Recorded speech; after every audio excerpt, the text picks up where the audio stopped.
Join us as we dive into the world of romance with USA Today best-selling author Nikki Rome. Discover the passion, danger, and kink that make her contemporary romance novels irresistible.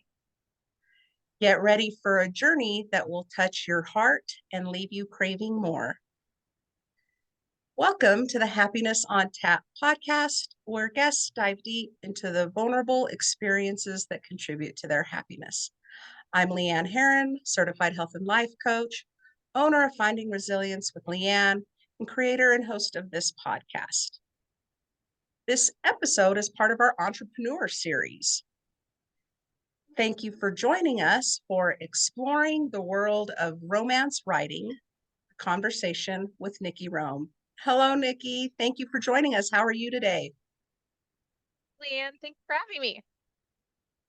I appreciate you being here. I'm so excited to share your story and all of the wonderful things you have going on. USA Today best-selling romance author Nikki Rome has been a romance junkie since a young age. As a girl, she reached for book after book, looking for that happily ever after she always believed in. She loves all forms of romance, and you can find her latest read not far from her reach. Nikki writes contemporary romance with a touch of danger and kink. Her love of realistic characters who face real problems provides a story that touches the hearts of many. As a writer, reader, and lover of words, it only made sense that she publish her stories. Now, years later, she owns and manages Smut Lovers, the Community, a group of like-minded individuals that come together to talk about their love of all things smut. You can find her hosting Smut Lovers, the podcast, or running Smut Lovers, the conference. Either way, you'll know she'll always be talking about her love of books. So why don't you tell us a little bit about where this kind of got started? So I was always a reader, for probably my entire life, even through childhood. And then it's kind of funny because for most of my early reading ages, as I was kind of tinkering on the side of romance. I was a reader of paranormal and fantasy romance and things like that. And then I realized the wonderful world of contemporary romance where was like, oh, hold on, wait, I could just read all the love stories. And I jumped pretty deep down that rabbit hole. And so I was a reader for a really long time before I ever wrote my own book. And I had an author that I was reading, Maya Banks, and I loved her books. They were just really hitting home for me at the time. And, but I wanted it something a little different.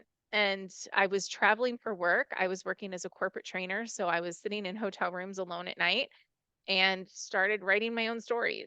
Um, they sat on my laptop for a really long time before I did anything with them, but I think that was the first step. Wow. Uh, I want to come back on that.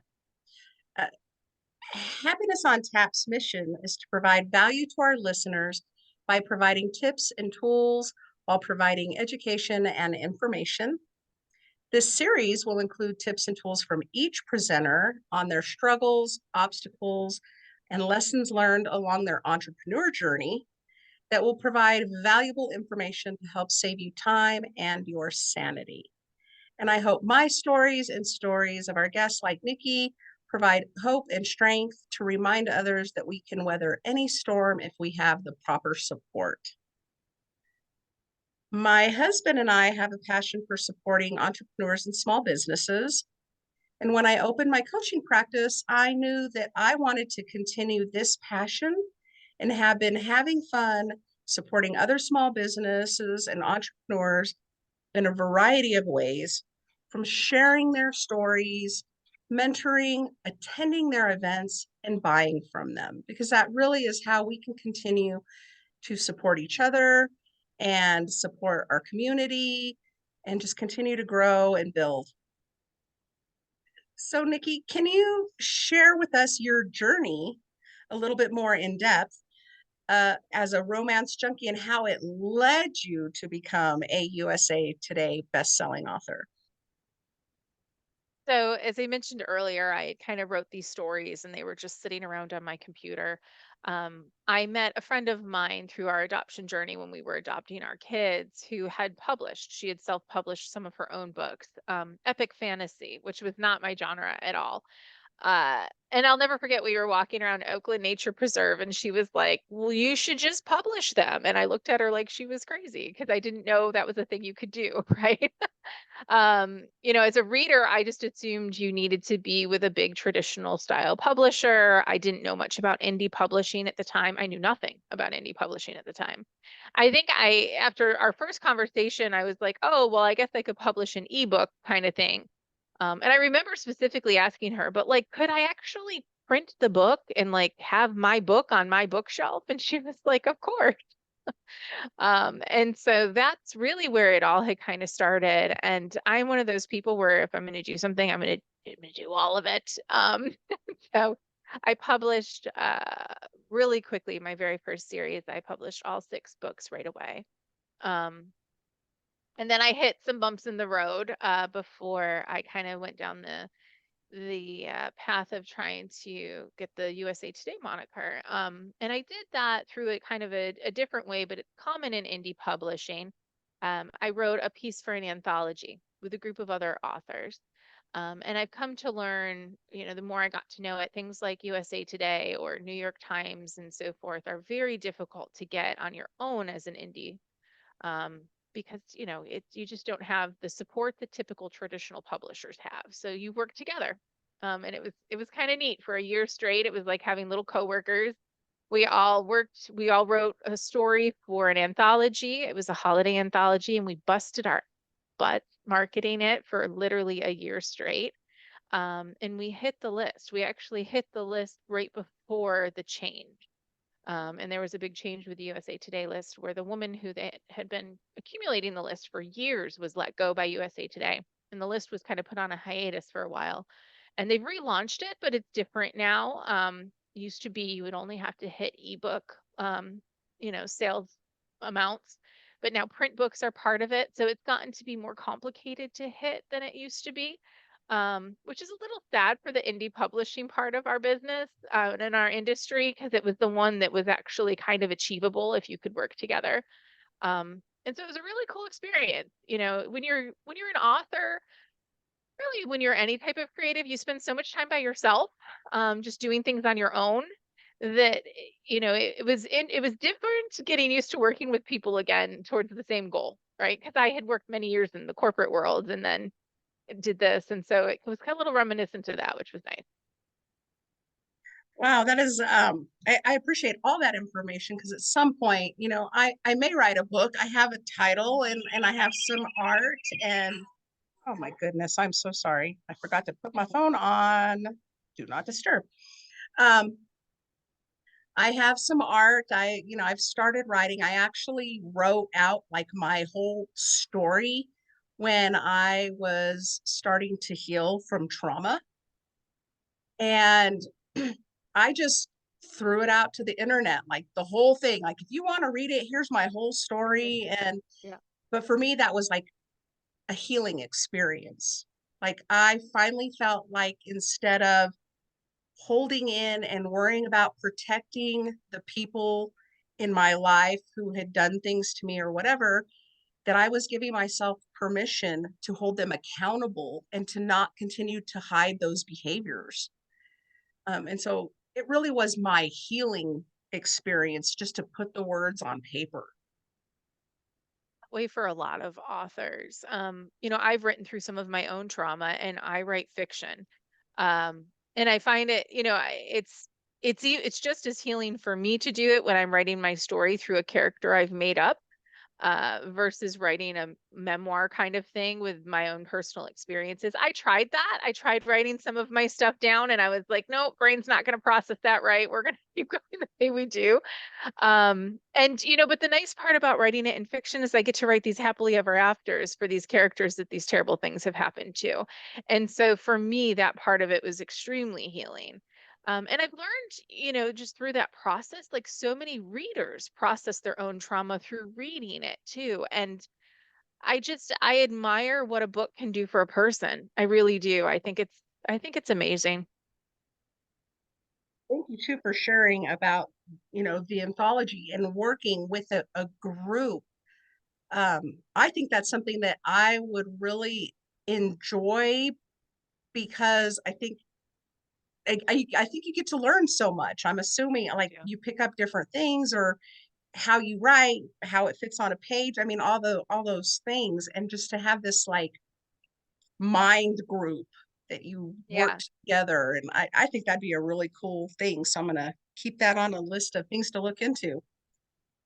Definitely worth it. Some are run really well, some are run not so well. But there's some really good organizers out there that do quite a few of them. So it's always fun to find a good group of people. So what inspired you to write contemporary romance with a touch of danger and kink? And how did you balance those elements to create compelling stories? I was looking through your book list after our last talk, and I'm looking at the Pendulum series specifically. Yeah.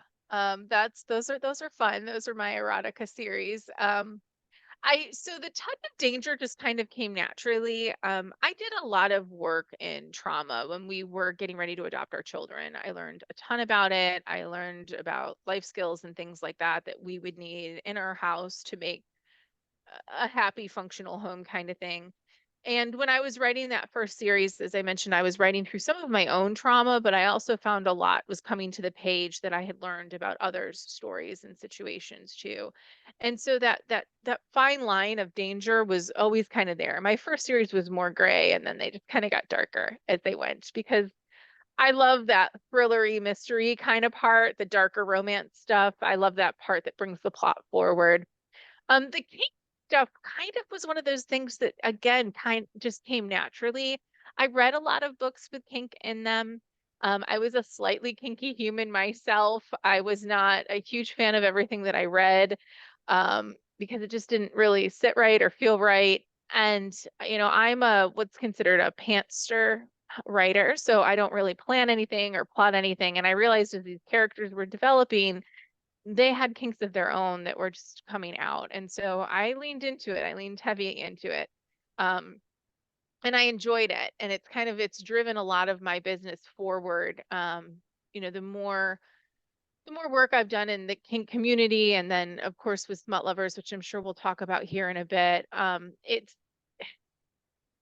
There's just this drive to get it, pretty close to right. And, when you really consume yourself with anything, right? Like when I was learning about trauma or learning more about kink, it's going to come out in my books. Like there's just no way it's not going to. And so that's kind of where it all started and where it continues to be. That's I've enjoyed kind of learning that about you and your writing process, and your character development and all of that. It is so intriguing to me. I did not know that you adopted children. I'm adopted, so I think that's beautiful. Um, I think it's great that you made sure to learn what you could learn to prepare yourself for that. I Yeah, was I adopted as an infant, but mine were older. I don't know if you can ever fully prepare yourself. But we did what we could when, with what we had. And luckily now there's much more available to adoptive parents than there was in the past. And just the amount of knowledge that I had gained in regards to trauma was shocking to me. I just didn't know. And I found it really, really interesting. And again, the deep dive, of course, showed in my books. So it's okay. I'm okay with it. so how do you approach creating realistic characters who face real problems in your novels?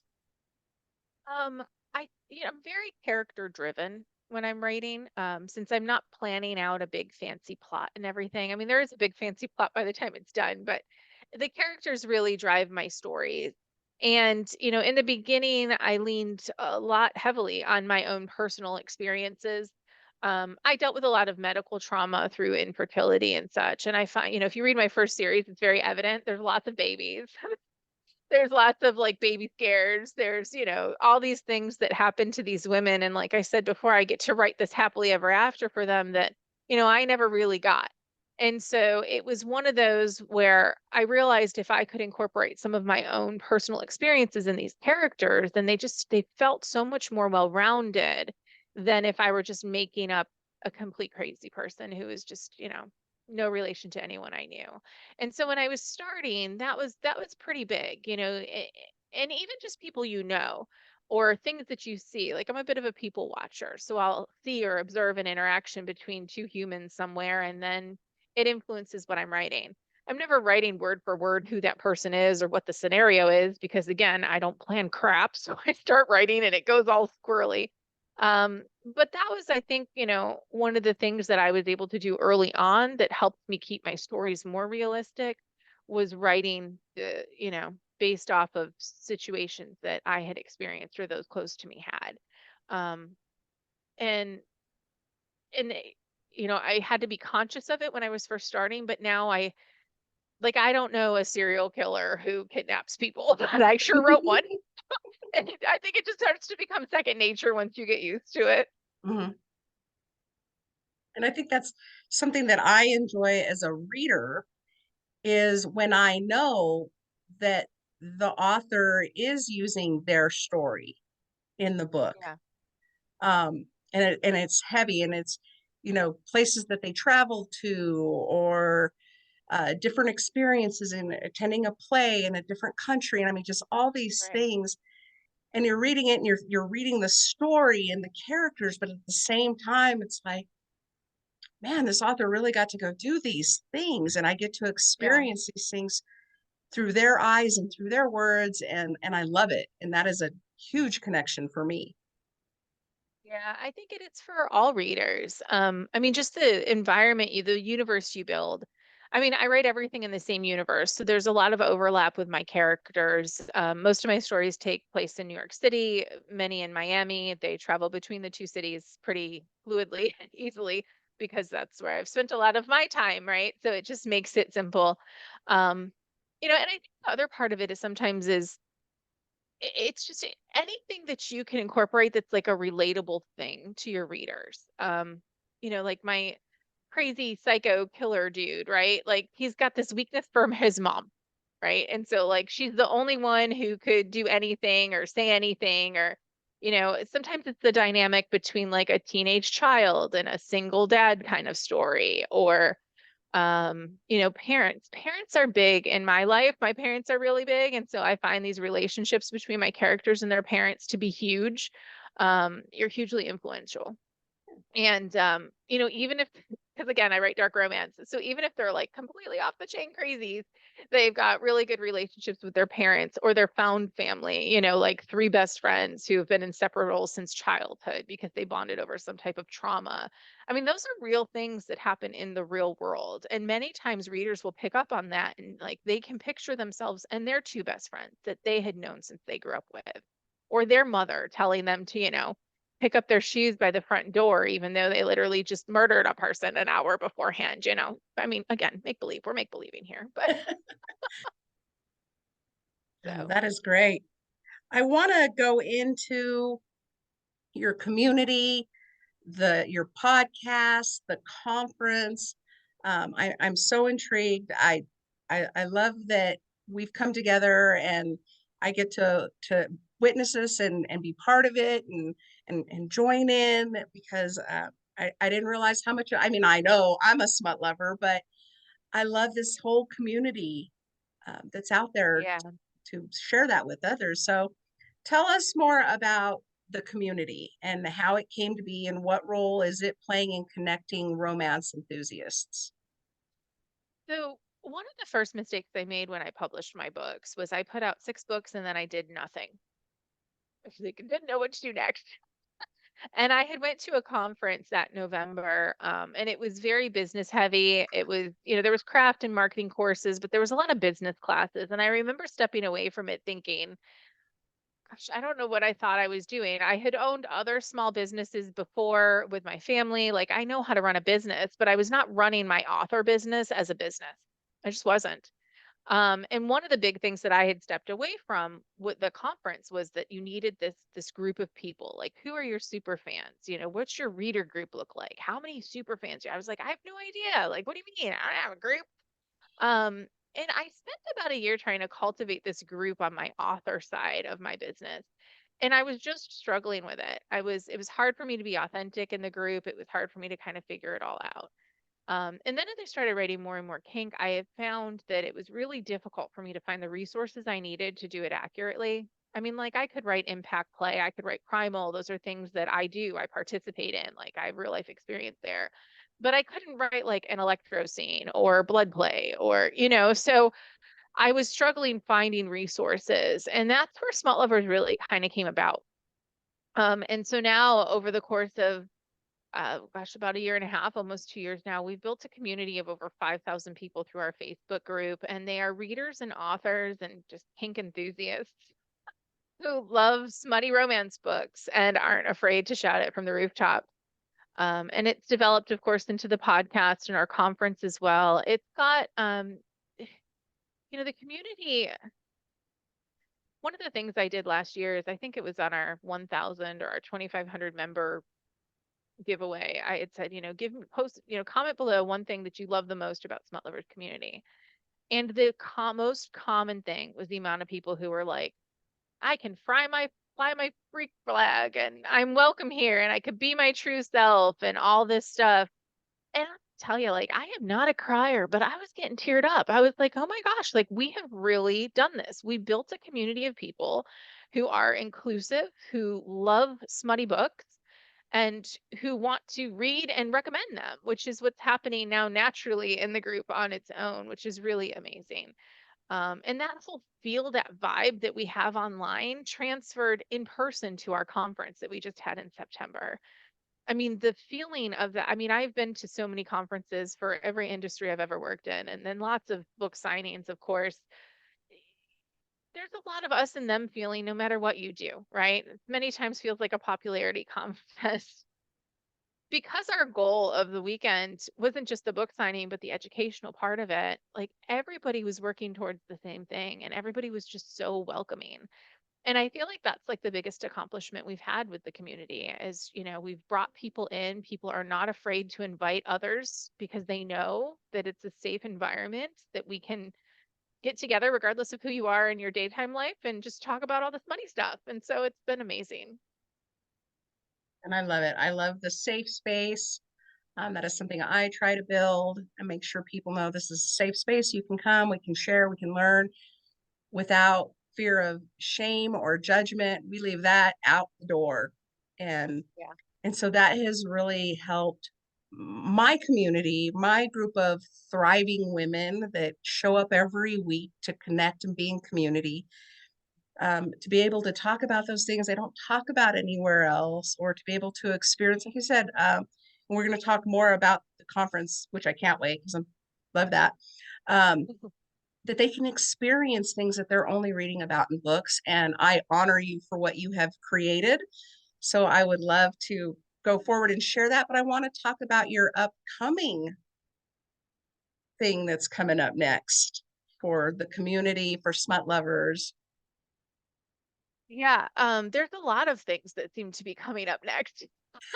Um, there's stuff like the podcast that's just never ending. So we're constantly recording for that. We've got our first retreat is coming up. Our first mastermind retreat is coming up in May.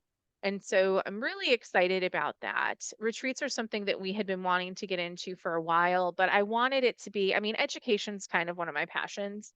Not like traditional go to college kind of thing, because girl barely freaking passed. But I worked in adult education for a long time and the different learning styles and things like it's always interested me and so I wanted it to be more than let's just kind of hang around and write for a weekend or a week. And so we've put together a full mastermind group. of individuals who'll be coming with us to Mexico for our first one. We're running it with only 6 people to get started. And again, the focus is on elevating their business. So they will have this cohort of 6 people that they will all be partners. They will work together. They'll have their own Discord. They'll have a way to stay in touch. So they'll get the education and kind of the step up starting blocks from us and then be able to move forward with it. And then we've got one twice the size that'll be happening next November. So we're starting small and then getting bigger as we go. But it was important that education is still our main focus because that's the main focus of our conference. So that'll continue to be the main focus of our retreat. And that's again, it's just because it's so hard to get good information.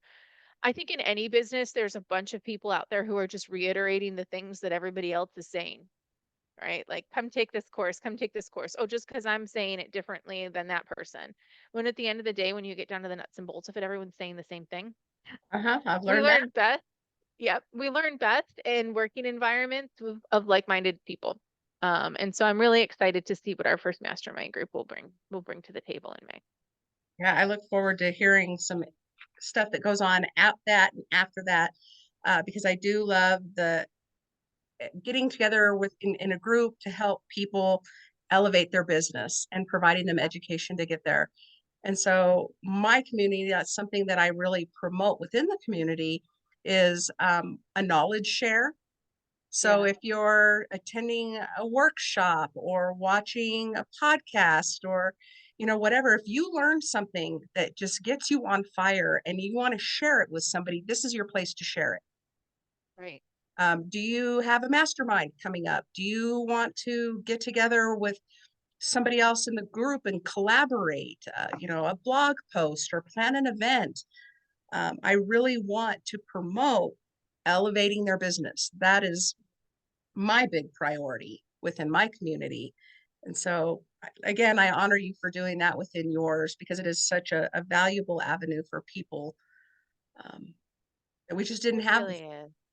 Yeah, I don't think the support has always been there. Especially for women-owned businesses. And the reality is, I mean, my industry is very femme dominated. I mean, many, many women and are in this business and and you forget they're also many of them running a household and being a mom and raising children and being a spouse and being a daughter and and it many I feel are probably like me where you are the yes person, so you're pulled in a million directions. And the downside is many times our business seems to be lacking for it, right? But if you've got a group of people or a group of individuals that help keep you on task because they're doing the same things you're doing, then I think that's just so valuable. It really is. Absolutely. So let's switch over to the conference because you had some amazing things that you offered your conference goers, not just the authors, but your readers and experiences. I'd love for you to share about that. So we ran our conference this September, and we immediately realized it needed to be longer. Next year, we've actually added another day. But the way we had structured everything is everything kicked off with a keynote speaker on Friday. We had Whitney Miller of BDE Moves. She's a kink educator, kick us off. And we jumped right into panels and classes all day Friday. And the unique opportunity that we had presented was it wasn't just for the authors. We also had our readers. We had VIP readers that could, purchase a ticket and sit in those classes side by side with their authors and learn kinky stuff. It was all kink education and it was so much fun. It was absolutely wonderful. But part of what we had done when we structured the day is we purposely did 45-minute sessions with 15-minute breaks in between because the networking part of it, we had our vendors set up in the back of the room. The networking part of it was extremely valuable to them. I mean, we have people who made lifelong friends that weekend between readers and authors and alike. Um, and so Friday was all education. It was great. And then we rolled into Saturday where we had reader activities in the morning. So they did things like, played a game of Punish Me Daddy. They played and they made those little friendship bracelets that are, popular at book signings now. And I had kinky arts and crafts and all sorts of stuff for them to do in the morning. And we had a huge book signing. and then a pretty damn fantastic after party to kind of celebrate the whole weekend. And it was just wonderful. I mean, being able to see and meet people that you have worked with for years and never met in person, and see and like physically hug a reader who's like a huge fan of yours, it was amazing. And they came in droves and bought books. You know, when you organize something like a conference and a book signing, my biggest fear was that people weren't going to show up to buy the book. Like, where's the readers? I had so many dreams that I would be standing in a ballroom and there would be no readers and a whole bunch of authors. I mean, we had 100 signing authors staring at me going, where are the readers? But the readers came. The readers came. We did a lot of focused advertising, and we got our readers there. And we had so many authors who just sold out of books, brand new authors who sold out of books. And that was, to me, just, it was huge. It was huge for them as a business owner. It was huge for me as someone who was running the conference. And I will forever be grateful to those readers who came out in droves to support our authors. That's wonderful. Um, Mhm. if you wouldn't mind sharing a little bit about that after party, I want people to really grasp what you are doing, the education you're providing, and how that education became real to a lot of people. So I don't do anything half-assed. And I knew from the beginning I wanted it to be a pretty big party. So we kicked off with kinky improv, which was hilarious. We had a couple improv performers who kicked the night off. And again, to be in the mindset of inclusivity, we had received a lot of feedback from authors, many who had sensory needs and so forth, and they just don't go to the after party because it's too loud, or the latex from balloons, or I mean, there's just so many things that happen in a large, loud party kind of thing. So we wanted to kick it off with improv and food so that way everybody could come early and then you can kind of leave if things got crazier throughout the night. Ironically enough, no one left. In fact, one of the authors who had shared with me, she doesn't normally do this. It was like the end of the night, and she came up to say goodbye, and I was like, "You stayed?" And she said, "I stayed." But that really was a lot to do with the rest of our performers. So we also had a drag performance, we had a tarot reading, we had body positive go-go dancers that were up all night. The real like big part of it, I think the hugest impact that our readers and authors had was watching both an impact performance and a shibari performance that we had scheduled at the end of the show. And so, impact play and shibari or rope is something that we very, very often see in our books. Um, and I would say rope is probably becoming almost as mainstream as impact play. So it's No. extremely common lately. And y- I wanted to set it up as a performance, right? I wanted them to be on stage performing so that the readers and the authors could sit and watch. Um, and it's funny, it's been a couple months and sometimes I'm still at a loss for words, because when you have something like a dominant and a submissive I mean, they're in a full dynamic and they got on stage and did an impact performance, the connection between the two of them, right? Through that's what we were after. That's what we were looking for. And the amount of people that were just sitting on the edge of their seat as our dominatrix stood there, you know, forehead to forehead with her submissive, and you have no idea what they were saying. I mean, she was obviously there was music playing, and it was a whole ballroom full of people, but her lips were moving, and his head was nodding just a little bit, you know, and the connection between the two of them is something that it was so valuable and just so moving for everyone to see. And then the same thing happened, you know, between our rigger and our rope bunny. Freya and Nevertheless are amazing performers. In fact, at one point, as we had a portable rig, and at one point, it had kind of slid forward towards him, like came up off the side, and the whole room was like, oh, you see people like going to run, and Nevertheless just stood there, and they were like ready to just grab her if they needed to, and hit their cool completely, and Freya's ultimate trust in them that you got to see, even when something wasn't going perfectly right, right? I mean, the next thing you know, they've got it back up and they just continue on with their performance. But not at one point did you see any look of worry in her eyes. And it's stuff like that that we write about in books but you don't get to see it unless you're willing to go to a dungeon and watch it, right? And so we wanted to provide this safe environment where people could experience that, and it was it was truly amazing. It was amazing. It was one of the things that you saw all over the internet when we were done. Well, the only thing, I wouldn't say the only thing, but the biggest thing that you saw out there on social media when it came to Smut Lovers was feedback about our after party. And I can't wait to do it again next year. It sounds amazing. Amazing. I've already mentioned it to my sir that I'd love to add that to a list of things for next year to go do. Yes, absolutely. Come see us. It will be well worth your time, I promise. And our theme next year is Moulin Rouge. I have a series of drag queens who are currently rehearsing the opening scene of Moulin Rouge. And like that's something you just can't miss. Hmm. Oh, that sounds so exciting. Yeah. So let's jump over a little bit to like the entrepreneur in the romance industry. You know, what challenges did you face when it went from romance to kink, or just in general? What challenges did you face, and how did you overcome them?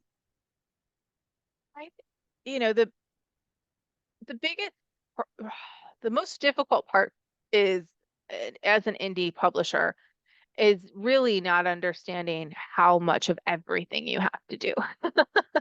I mean, you can't be like, oh, I don't like marketing, so I'm not going to do marketing, or oh, I don't want to spend money on ads, so I'm not going to spend money on ads. Like, you could get to those points in your career, but you need to figure out what you're good at, and you need to figure out what you need to learn, and you need to figure that out really, really quickly. And it took me a while to kind of get there. Um, Once I had this like mindset shift of, okay, I need to work this like a business, it got much easier. I hired people to help me with the things that I was not good at. I mean, you still need to know how to do it in order to manage that aspect of your business, but you can hire people. And that was huge for me. The industry itself, I mean, indie publishing does very, very well. Romance is the number one genre. It has been for years. It's the number one grossing genre. There's a great deal of money to be made there. But you have to be able to run a business in order to do this on your own. And it's it's tough. It's tough. I mean, we don't get the same shot as traditional published authors. You don't get the same opportunities. And I think in the beginning, when you're playing that comparison game between you and the traditionally published author, that's where the mindset really starts to play in. Like you've got to know that you're just different than them. And I will always be indie published because I am a control freak. And I want to choose, everything from my editor to what my ads look like to my covers of my book. And most of that is taken from you with traditional publishing, right? They're doing what they do, and you do what you do. And so that was a big struggle in the beginning, I think, to really understand that I'm not going to be the same as them. I'm not going to be awarded the same opportunities as them. And that goes everywhere. I mean, what they can do on Amazon is different than what I can do on Amazon. What they can post on TikTok is different than what I could post on TikTok. Like everything is different for a large traditional publisher because they're a huge corporation, right? And I'm just one individual. And so that was a big piece of it. As far as going from romance to writing kink, that was never very difficult for me because my readers were there. They were on board for all of it. Um, I'm pretty good at bringing my readers through everything. That's the benefit of writing within the same universe. I think, when I started writing books, I was still working in corporate America. I was working in the financial industry. I didn't really tell anyone what I was doing. I published my books without sharing it with anybody. And so the biggest struggle, it wasn't necessarily writing Hank, but just telling people that I write romance books. As a romance reader for years, I was embarrassed to admit that I was a romance reader. So I definitely didn't want to tell people I was writing this stuff. And then I got better with it once I went full time. Um, but it was funny when I hit USA Today, that was the first time ever I posted on my personal social media. And I did this, for those of you who may have not known, I left the financial industry about a year ago. And, today I hit the USA Today bestsellers list, and this is the book and everything else. And that was really rewarding, I think, because it was like I'm finally willing to tell everyone what I do and what I love. And then I then I found that like people I went to high school with had read my books, which weirded me out. Like they had found me somehow and knew who I was. And then after I had posted about it, other people in my real life had read my books. And, it took me a little while to kind of get used to that. But now I love it. I mean, it consumes my entire life between smut lovers and writing smut. It's like, it's what I do. When people ask me what I do for a living, I literally say, I write smutty books. Um, and I love it because the amount of people you find who are reading smutty books is just hilarious. My mail lady the conference and I had to sign for something and I don't even know what we were talking about. And she was like, asked me, she goes, "That's what you do? You write books?" I was like, "Yeah, the smutty kind." She was like, "I read the smutty kind. I drive around all day listening to the smutty book."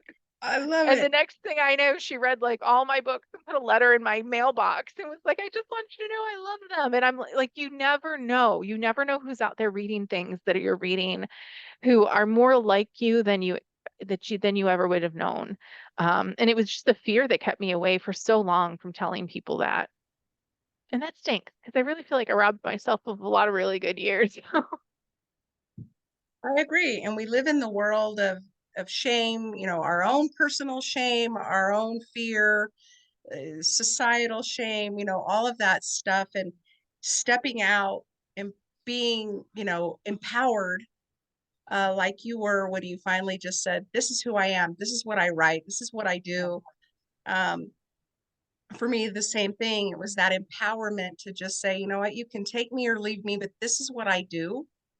Yeah. And once I came into that, into my authentic self, that's when the clouds parted, the doors opened, and Right. other people then come now to us for what they've been looking for or curious about. And so Yeah. I love that. I love that empowering story is beautiful. And thank you for sharing some of those great tips. Do you have any other advice or other tips for authors? I would say, just remember that it's a business. That was definitely my biggest screw up. And also you don't have to do everything that everyone else is doing. I spent the entire year last year trying subscription plans and this, and I mean, I wrote on different platforms and I went wide with some books and direct with other. I mean, I tried all these things. And I don't think there's anything wrong with trying the things, but I failed at many of them because I did not have the capacity to do them. And I think that's something that you also have to learn when you're running a business, right? It's like, what can I really achieve? Like, I can't do it all. And I am one who's always trying to do it all. And, I don't, there's a lot of really great things that I did. And I found out through trial and error that it's not going to work for me because it requires more spoons than I have to give it, right?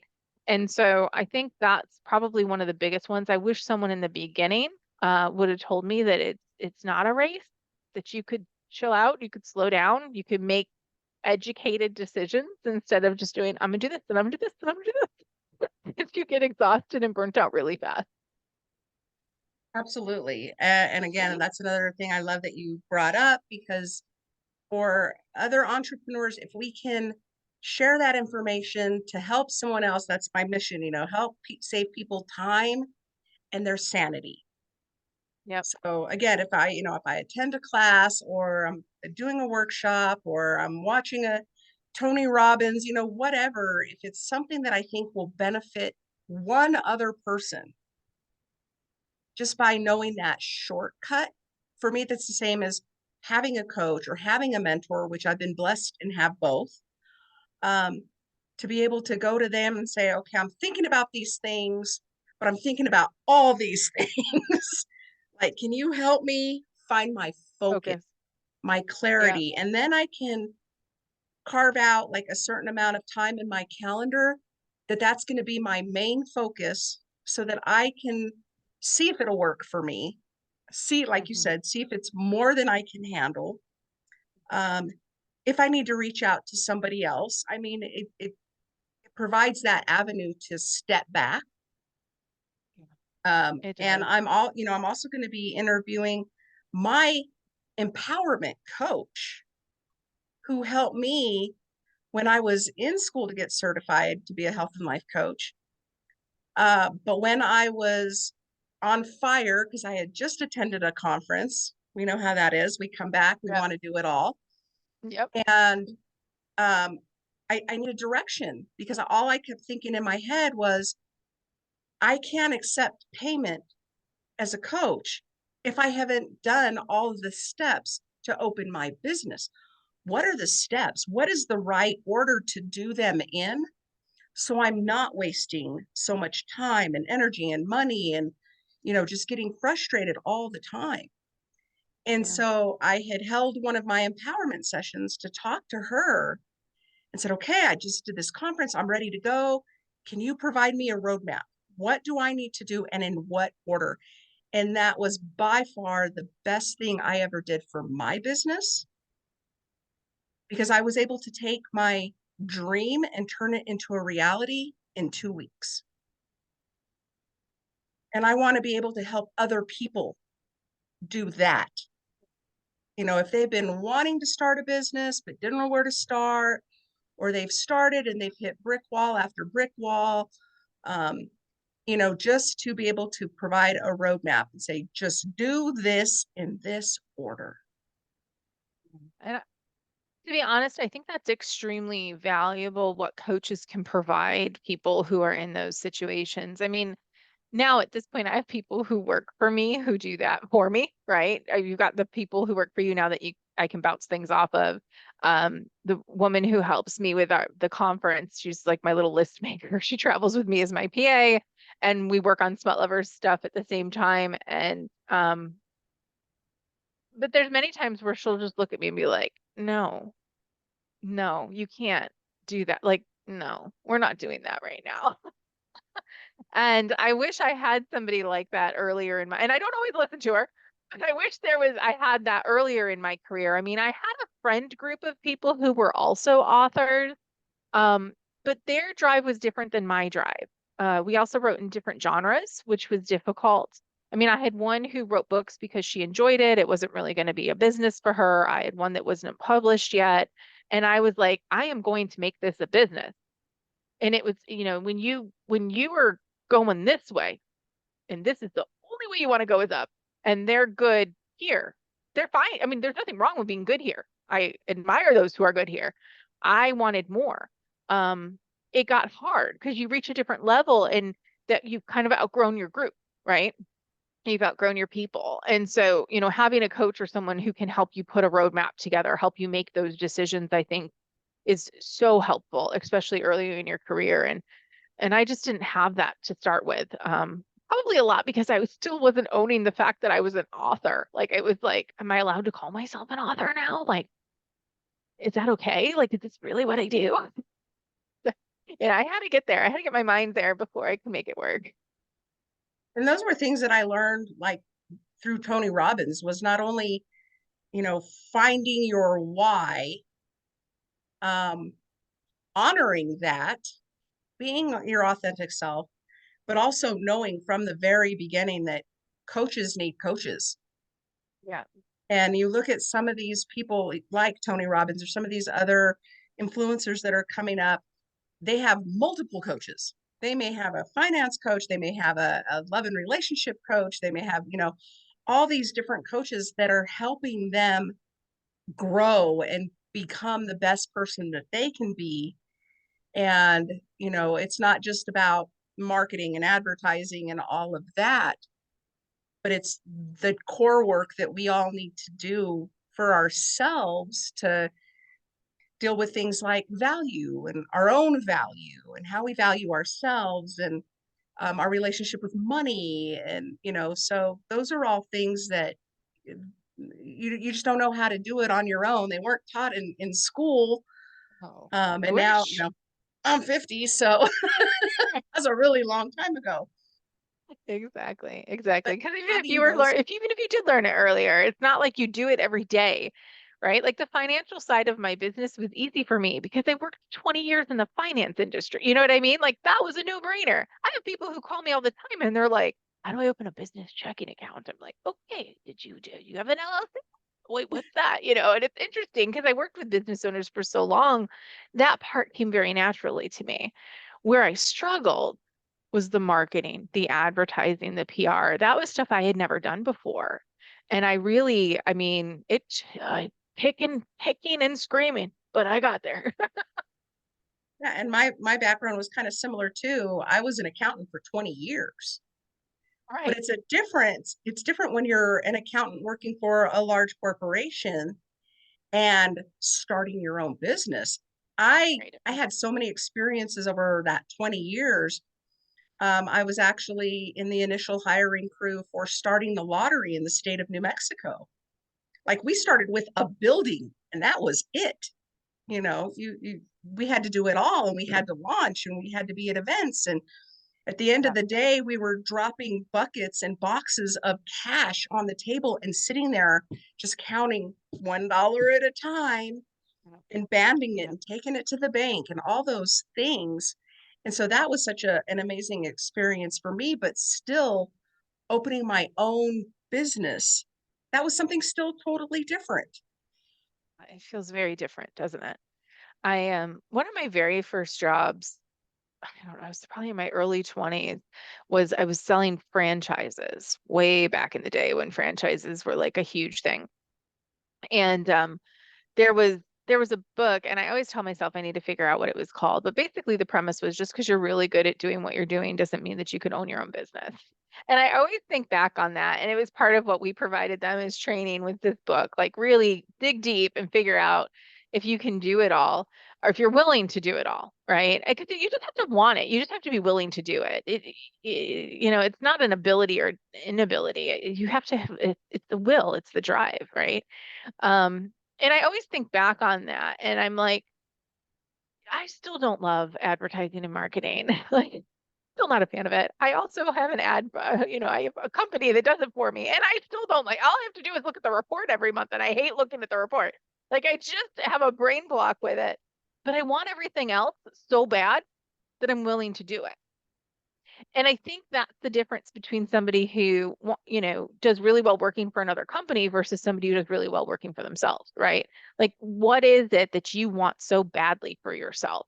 And sometimes it doesn't really have much of anything to do with the business. I mean, it could be just, I need to provide for my family and this is the way that I'm willing to do it. Or maybe they're neurospicy and they don't work well for other people, and so they need to work for themselves and they do really well at it because of the fact that they don't have the parameters that are so hard for them to work within. And so that's one of the things that I just always loved about working with business owners and different entrepreneurs is figuring out how they got there. Like, why are you here doing what you're doing? Mm-hmm. I mean, there was one guy I knew who literally owned his own business because he got arrested in his early 20s for stealing a bunch of like high-end sunglasses from a sunglass rack outside of like Macy's or something. But it was like over thousands of dollars because they were so expensive that he had like a felony charge. Mm-hmm. And so he's like, so I own a business now. He's like, yeah, I was an idiot in my 20s, but now, I sell insurance. I'm my own boss. And I was like, interesting. Like, you never would have thought, like, you wouldn't know. But sure enough, everybody's got a different way that they've gotten to doing what they're doing. And, mine is just my freaking love of writing these stories and trying to figure out a way to pay my bills with it. And, his happened to be that he was a felon for stealing sunglasses in his 20s. It's like, whatever. And I'm sure you get to hear those stories like I do with the podcast, because that is just, for me, that's like the guts of it. Like, how did you get Yeah. here? What troubles did you have? What things did you learn that you want to share with others? And so, yeah, I really love the podcast for that because I really get to hear the deep story that you would never imagine. My podcast guest last night about had me in tears, just things you Yeah. don't you think you know somebody and you really don't know people. We all either hide who we are or don't share. And I think people now are really able to start sharing their story. Yeah. I was recently interviewed for an article. I don't even know if I can say where it's at or because I don't have the release date yet, but um they were asking me about the effects of COVID on the, romance publishing industry and what I had thought, about it. And one of the people who was interviewing me, because there was four of them that were interviewing me for this paper, this publication, one of the girls was a reader and she read dark romance and I read dark romance. And she was like, "Do you think COVID had any effect on the popularity of dark romance right now?" I looked right at her and I was like, yeah. Yeah. Like we all suffered a collective trauma for years and some still are. So yeah, like the idea of this traumatic experience and like experiencing it through a book now has really grown in popularity. And I think it's because a lot of people throughout that time were able to take a step back and look at themselves and be like, who am I really? I know I was the person I was at work because that's the person they expected of me, but that was not who I was. And it becomes so painfully exhausting to mask all the time. And I created this persona. Like it's funny, my father, he used to call it my Mickey Mouse voice when I would answer my phone at work. And then when I'm at home, or normally he calls me Vinnie Barbarino. I'm probably aging myself with the old show. Got it. What? Hello, what? Right? That's how I normally talk. And then I do something for work, or I'll answer my phone at work and I'll be like, "Hey." And he's like, "Oh, you're at work. I can hear your Mickey voice." And my husband picks up on it too. Like if was doing something, he'd be like, "Oh God, that voice, I can't stand it." And I'm like, and you don't even notice you're doing it, but it's who I had become. That was what was expected of me. And I was not happy. And I didn't realize how not happy I was until I had a chance to do this on my own, to where I was finally like, okay, I'm making money. I can continue to make money and make more money. So I'm going to not be that person anymore. And I think a lot of people found that through COVID. Luckily, I found that through my writing. Um, and many people have had these massively huge life changes because of it, which is, you know, maybe the one good thing that came out of it all, Yeah. because there was so much bad. It's like, it's hard to look back and think, but there was some. And I think too, it definitely did for me. I ended up having a traumatic event happen while being forced to work, being in the office when everyone else was working from home, not feeling safe in my environment, always worrying about who I was going to come in contact with or if they were sanitizing. I mean, I didn't have the worries that everybody else kind of seemed to have heavier than I did. I'm not immune compromised. So I did what I was supposed to do. Um, but eventually the overwhelm, the lack of safety, the daily trauma, it took its toll on me. And I had been in the legal field for 13 years and I walked away from it permanently. And one thing I learned very quickly about myself in COVID, doing all of this, was that what I was doing was not serving me. It was not, I was, it worked for what it was at the time, just like other previous jobs. They provided for my family, they provided benefits. I Right, right. had vacation, I had insurance. But my life was different in my 50s than it was in my 20s and 30s when I was raising kids. So I didn't have the same level of need.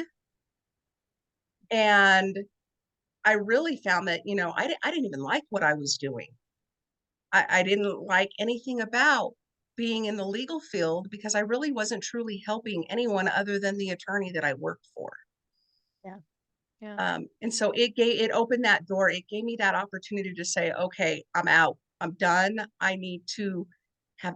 I was able to have time to heal. I was able to learn how to do other things. I was able to envision what is now my career, um, and doing things to help people avoid that same road or yeah, whatever the case may be. So again, I think COVID did a lot of it did some good along with a lot of bad. yeah. No, I agree. I agree. Well, and it's funny because when you leave a situation like that, I mean, I've been out of it for what, 3 years now. And it's funny, I think at one point last year, I was playing around with the idea of, well, maybe I'll go back part-time and just work in a branch again, or, maybe it'd be fun to just be back in the office again and all that. And like literally, even just looking at the job postings, I just became anxious and angry and like panicking, and I slept that night. It was like one day I was looking at jobs, and I literally had nightmares that night over being back at work, like the same nightmares that I used to have every single day. And I was like, no, I can't. Like this, I'm not capable of doing that job anymore. And I liked what I did. I mean, I was a corporate trainer at the end of my career. I was in adult education. I was traveling for work. I really loved it. I was writing courses. I was planning event. Like, I mean, I really, really liked what I was doing. But so much harm had been done to me for so long by the people that I worked for. And I didn't realize how much. I mean, you go home from work and you're like, I'm miserable. I hate my job, blah, blah, blah. My husband's always like, why don't you just quit? Why don't you just quit? Why are you doing it? And I'll never forget the day where he was like, why don't you just quit? And I looked at him and I was like, I think I'm going to. Like, I think I'm going to quit. Like, I think this is going to be it. I'm going to change things. Um, because at that point, it was kind of a shit or get off the pot situation, if you pardon the expression. Like my Mhm. business, my author business was doing well. I was doing fine. And we planned, financially for a long time. We had gotten our debt down to practically nothing, which was a huge part of it. And I was finally, I was like you said, I was in a different place in my 40s than I was in my 20s and 30s, right? And so it gave me the ability to make a decision that I will forever be grateful for, because otherwise I wouldn't be sitting here today. And it's funny, I still slip into this like masky thing with certain groups of people. I noticed it just recently with a friend and some stuff that I was volunteering to help them with, and came home one day and I was just miserable again, and I was like, what is the problem? And I'm looking back on the day and I'm like, that was not me. Like, who was that person that I created? Who is this person now that I've created that I have to be around these people? Like, it came so naturally and back so quickly because for so many years I did it. And and it's tiring. It is, but I think now we're in a place where we can quickly see that, quickly Yeah. feel that. I never Um, would have known it before. yeah, Never would have no, known it before had I I did not the done the work same. to figure it out. I did the same thing. I allowed myself to offer to help a friend who was dealing with a legal matter, which was a legal nightmare. And I Oh, jumped right into that role, like, yes. let me help you with this and this and this and this. And yeah, those feelings that, and I just hit a point where I was like, that's it. Like I will never do that again. I had another friend that had gotten hurt and was looking to file a lawsuit. And I was like, nope, don't even talk to me. She's like, you won't even refer me. Nope. No, I am I sorry. can't. I am checked out of that existence from Yeah. here on out because it just physically affected me. It mentally affected me. I was right back, like you said, sick to Mhm. my stomach, nightmares, the anxiety. Um, yeah, it was awful, Yeah. awful. It's live and learn, I guess. But it's a painful way to live. But like you said, was able to recognize it quickly and separate myself from the situation. I mean, I still followed through with what I had committed to, but I also am not do that again. you know. So As an author, did you see like a jump in that um, the grossing, romance being the number one grossing genre because of COVID? People were home, people were yeah, bored, people were connecting differently with their partners. Um, in did the you see like a beginning there huge was. jump in that at that time? I wouldn't say a huge jump, but in the beginning, when everything was shut down, yeah, definitely there was. But the flip side of it is it costs money, right? And so many people ended up furloughed and out of jobs and so forth. So we had this like artificial hike that happened for a little while. Um, I think one thing that COVID did do for specifically the romance industry is we picked up a ton of readers, right? I mean, if you maybe read when you were younger and picked up a book because you were home and didn't have anything to do and fell in love with reading again, that story has been told a million times over to me at book signings and by readers. Oh, used to read when I was younger and then I started reading again during COVID, and I'm like, oh, perfect. And now we have you forever. Because it happens with a lot of readers. You're a heavy reader when you're younger because you're told you have to read.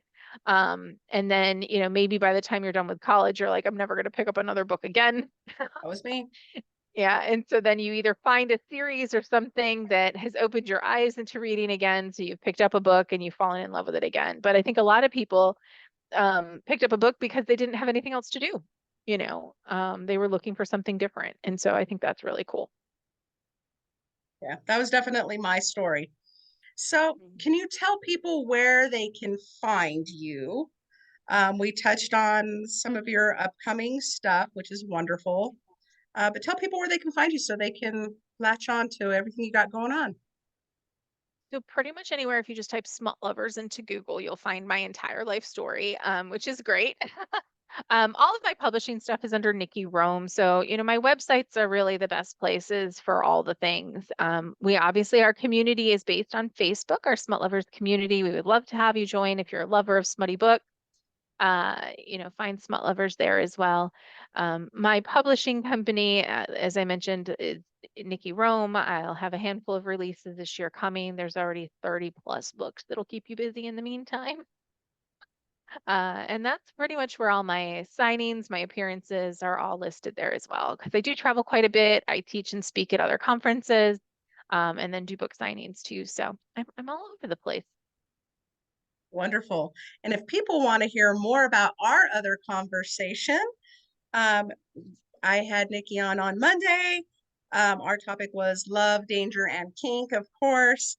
A conversation with bestselling author Nikki Rome. It was a great conversation. If you want more information about the fun kinky stuff that we touched on during this episode, please make sure you go out and find that. That's available on my Kink Your Way podcast.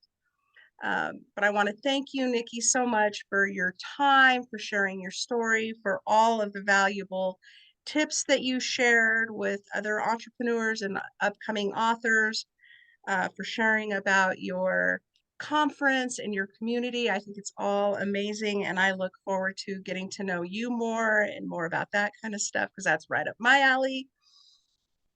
So Thank I, you. I appreciate you. Yeah. If you enjoyed this interview, make sure that you subscribe to my YouTube channel, Finding Resilience with Leanne. Happiness on Tap podcast is available on YouTube, Spotify, Amazon Music, iHeartRadio, and Audible. And for more information on me, please check out my website, Finding Resilience with Leanne, and make sure you subscribe to embark on a path of self-discovery, empowerment, and overcoming life's challenges.